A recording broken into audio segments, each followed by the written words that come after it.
And that's how we died. Ooh, good shot.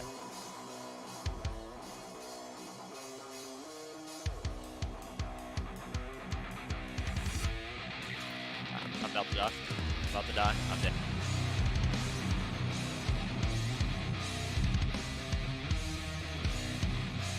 Whoa! I'm dead. I'm dead.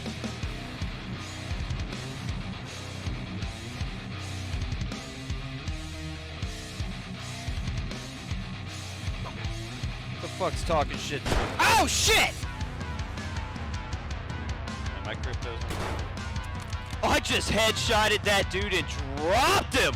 Woo! That was beautiful!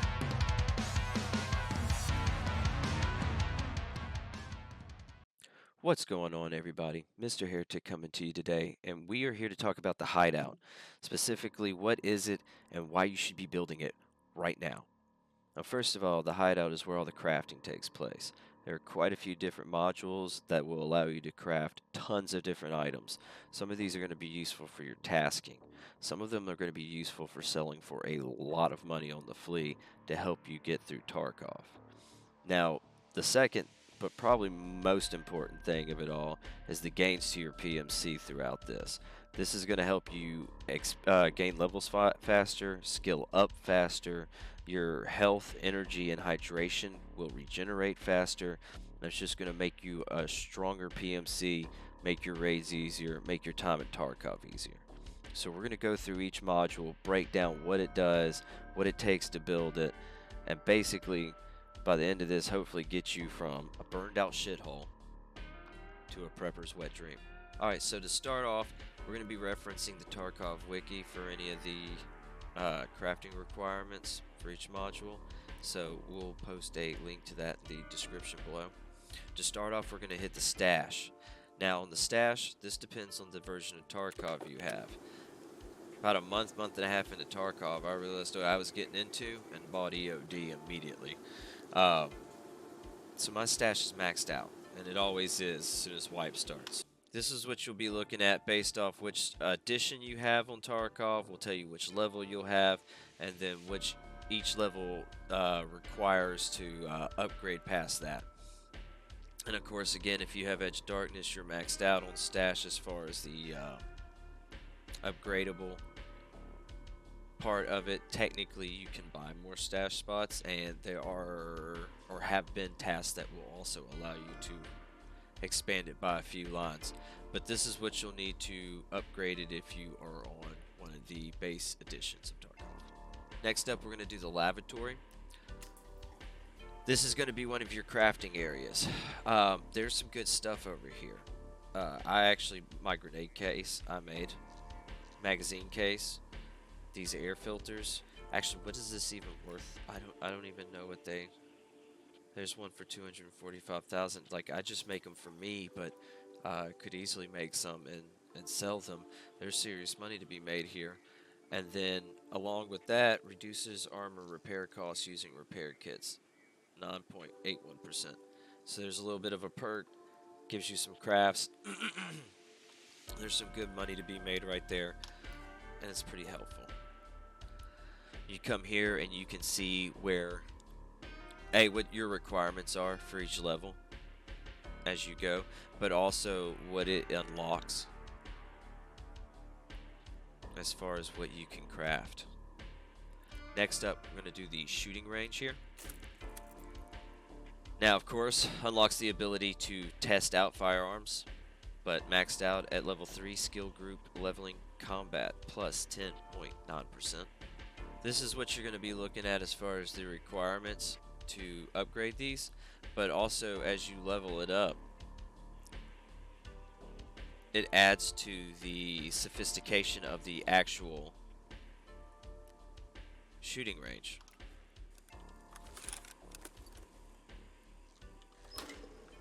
And you can actually set it to have the targets move, turn on the poppers.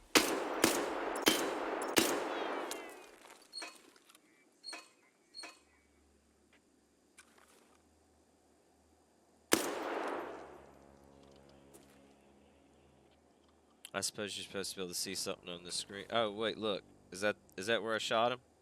I think that's it right there. Is that head jaws? Look at that. Fancy. Now, once you get your shooting range going, you will get the ability to get the weapon rack. This doesn't actually give you anything specific other than some extra space to store guns. Some of them are basic, but like some of them are stolen. And I do like to take some of the fancier guns that I steal from people and just throw them on the rack. And then you've got the requirements and how much more space it gives you each time you level it up. Now we have the workbench. This one is very important because this is what gives you the ability off-raid full weapon customization, so you can edit your presets and edit your weapon loadout. You will also unlock weapon repair via repair kits and reduce weapon repair costs using repair kits plus 9.81%. I will admit I was a little disappointed this time around. I am still fairly new. I did not realize that what would be craftable would change. So last wipe, I like 545. I use a lot of AKSs. I play like a poor man. And you could literally make the best ammo in the game on the workbench. You could also make 556, the 56A1 and 55A1 you could make on the workbench. So a little disappointed this wipe you cannot. However, AP45, if it's not the best, it's the next to best as far as penetration. 50 BMG slugs. I'm actually, I mean, it's what I'm using to do setup right now. They're not the best, but with like the new armor and everything, they're pretty good. Now my 19 AP 6.3. So again, like if it's not the best, it's next to the best as far as penetration goes. There's still some top tier ammo crafting here is the point. Also, been making green batteries for a while, so I can turn my Tetrises into Bitcoins. They also sell for like 200,000. So there's a lot of as ridiculous as it is, I needed T-plugs and I couldn't find any because you can't find what you need when you need it. So I had to make them for a task. There's a lot of stuff in here, and there's some money to be made, and there's some ammo to be done. And then here you've got the requirements for what it takes to build them, and then what it unlocks. The Intelligence Center. This one is awesome. Now, this isn't so much about what you can craft, that you can craft a couple things, and that's pretty cool.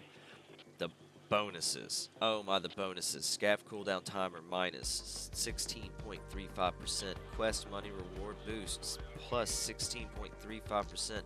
Insurance return time minus 21.8%. I didn't even know about that one. I literally was getting ready to do this and was like, oh, holy crap. That's cool. That explains a lot.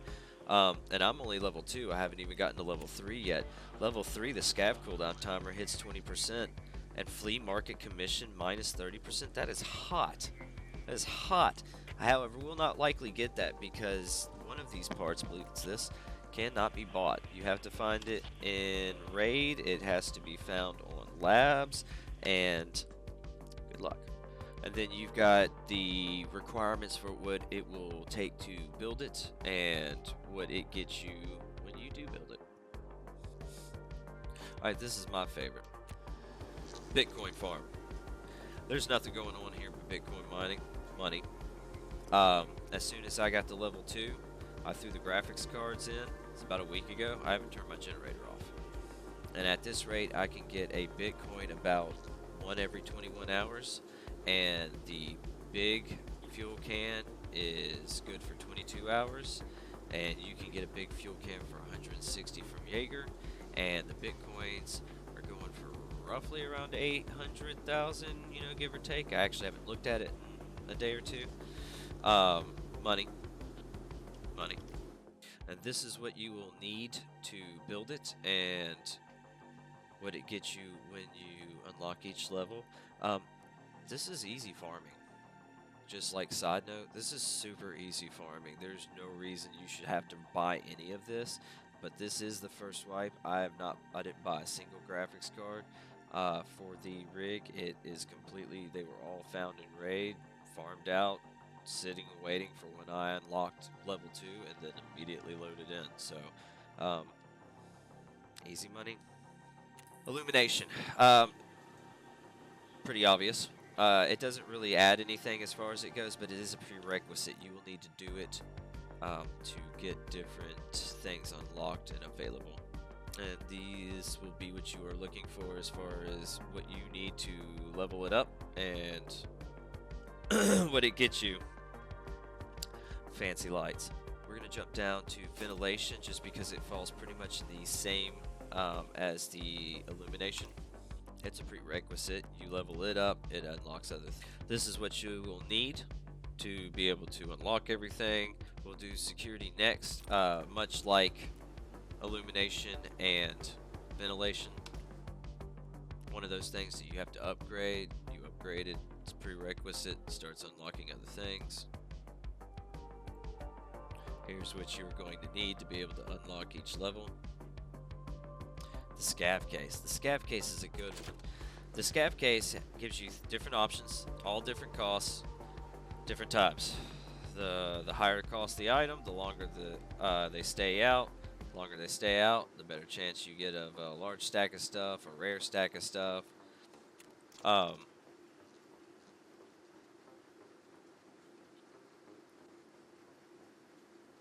side ballistic plate. This was actually kind of ho-hum. I just as a side note, I personally last wipe did the 95,000 regularly. Actually, it was the main thing I did and did fantastic with it and never looked back. My first wipe, I was shown and taught to do the intel and the moonshine. After having done that and doing the 95,000, I would have told you that was it, except in the last couple of weeks, for whatever reason, this has gone to just absolute pure garbage. And I started doing moonshine, and we run moonshine. That's just me. Do what you do. This is what you're going to need to unlock it. There's only one level, so next we'll hit solar power because there's not much to talk about because I don't have it unlocked. I've never unlocked it, and I'm probably not going to get it unlocked this way. Fuel consumption, minus 50%. That's hot. However, can't buy that item. Only found in labs. Metal labs. At least not yet. And although we were just looking at it on the wiki, here it is. What you need to unlock it, what it does. Generator. This should be pretty obvious. Bigger generator. Powers more of the facility. Can build bigger facility. Holds more gas. Good stuff. This is what you'll need for each level. And basically each level it adds more fuel slots. Nutrition unit. This is another one of your crafting areas and one of your bonus areas. There's not a lot of great stuff here, but hydration, energy, you get down to the bottom, beer, whiskey, energy drinks, water, vodka, fancy water. I've never sold any chocolate. I've collected every single piece of chocolate I have found. They always come home and they always get turned into sugar. But the big speak here is the energy, health, and hydration regeneration rate increases here. And then you've got the requirements for each level and what they unlock when you level it up. Now this air filtering unit you don't get till you're almost done with your hideout. It's literally the last thing I just unlocked. But this is a big one. Skill group heat leveling. Physical plus 0%. And that's what the air filters are for. It doesn't stack. You can just store multiple ones as far as it goes, but skill group leveling, physical plus 40%. It burns the filters while they're in and the generator is on, so if you're going to turn the generator off when you get off, you can leave them in there. And it is only good when you are playing as your PMC, but that will increase your PMC levels And there's not multiple levels, but this is the requirement to build it. And then once you get there, heating. This will be one of the early ones that you'll have to level up as a prerequisite along the way. However, it does give you energy regeneration rate and negative effects removal rate increases here. And then you've got what it costs each level and what it gets you for each level. This is also one you can't get until you're almost done with your hideout. I think I got it right before the air filtering unit. The library, it does nothing but give you PMC bonuses, but additional raid experience plus 16.35%. Skill group leveling practical plus 32.7%. These are big ups and increasing your PMC level when you play, increasing your gains, making you stronger. And then again, there's only one level, but there's the requirements to build it. And then what it gives you. Rest space. It's another one that is only giving you bonuses, but the bonuses it gives you. Negative effects removal rate, minus 10.9%. Energy regeneration, plus 3 energy an hour, an hour. Health regeneration, plus 75 an hour. Maximum energy reserve. This is a big one, plus 10 points. Normally you have 100 energy. I got 110 when maxed out. You get that one at level 3 on your rest space upgrade. And then there's the requirements and what you get for each level up. Now we got the med station. Off the top, health regeneration rate plus 189 HP an hour. And then unlocks medical production. There's some big ones here. This one I've been making since the beginning of Wipe. You know, just as personally for me. This was apparently so powerful that they nerfed it because it took about an hour and a half to make them. And as of the last patch, they bumped it to 4.5 hours, somewhere in there. Much longer, but they sell for anywhere to 150,000, and I've gotten a couple to go for over 200. So, constantly building those stems, meds, CMS, Salewas. Hell, do you need a LEDX? Good luck getting all the stuff for it, but do you need a LEDX? There's great crafting over here. There's good money. And then you've got the requirements for each level and what it unlocks with each level. The water collector, hydration regeneration rate plus 39 per hour. And at level 3 you get the ability to put in the water filters and start getting purified water. And here are your requirements for each level and what you get at each level. And that brings us to the booze generator. You ever wonder why sugar's worth so damn much? This is why sugar's worth so damn much. 2 sugar in one of those purified water canisters makes moonshine. And as we mentioned earlier, even though moonshine worth 350 grand, we like to send those bad boys to the SCAV case. And there's only one level, but this is what you need to build it. And that's what you get. Now at some point through your hideout adventure, you will have an issue with your wall over here by the booze generator before there is a booze generator. And it'll start leaking and it'll get deformed and you'll have to bust it out. And then once you bust it out and you've cleaned it up, you get the room. And inside the room, you can build your gym.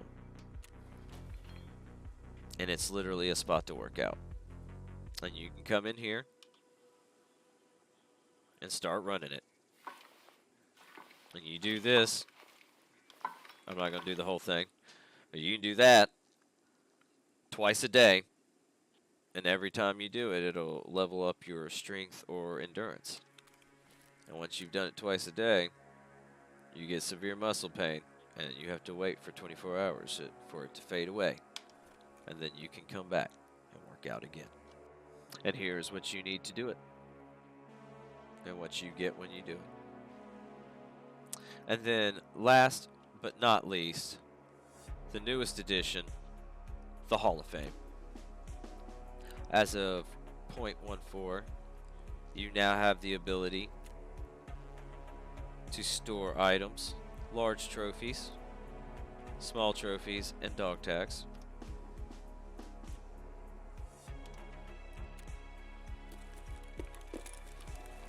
And there's not much to it. It looks, it looks pretty cool. Except skill group leveling combat plus 1.635%. And that is obtained from the dog tags you have. I'm actually still learning about this myself. It has 3 different levels. Here are the requirements for building each level, and then what it unlocks. And I like to come down here because I just learned this, but gives you skill leveling bonuses based on the amount and levels of stored opposing faction dog tags from your own kills. I'm USEC, so I have to use bear dog tags. Dog tags from kills with your SCAV character count too. You can sit here and read and do the math and the blah blah blah, but if you want opposing faction dog tags, highest level you can get. Alright y'all, that's gonna do it. I hope this helped anyone who is confused about any of it or unsure if they should bother with the hideout. You should. It will make leveling up go faster, it will make skilling up go faster, that will make a stronger, faster PMC. That makes for a better chance to survive your raids and chances to get out with more stuff. Not to mention the money you can make from crafting. There's a lot of it to help fund those times because money can get tight sometimes. We appreciate everyone stopping by. If you can, like, share, subscribe, comment. All these things help push the algorithm, push the video. That's good for us. We appreciate it. We're live most nights on Twitch, YouTube, even on Twitter and Kick. MrHereticC with 2 C's. Good luck in Tarkov, good raids, and try not to die too much.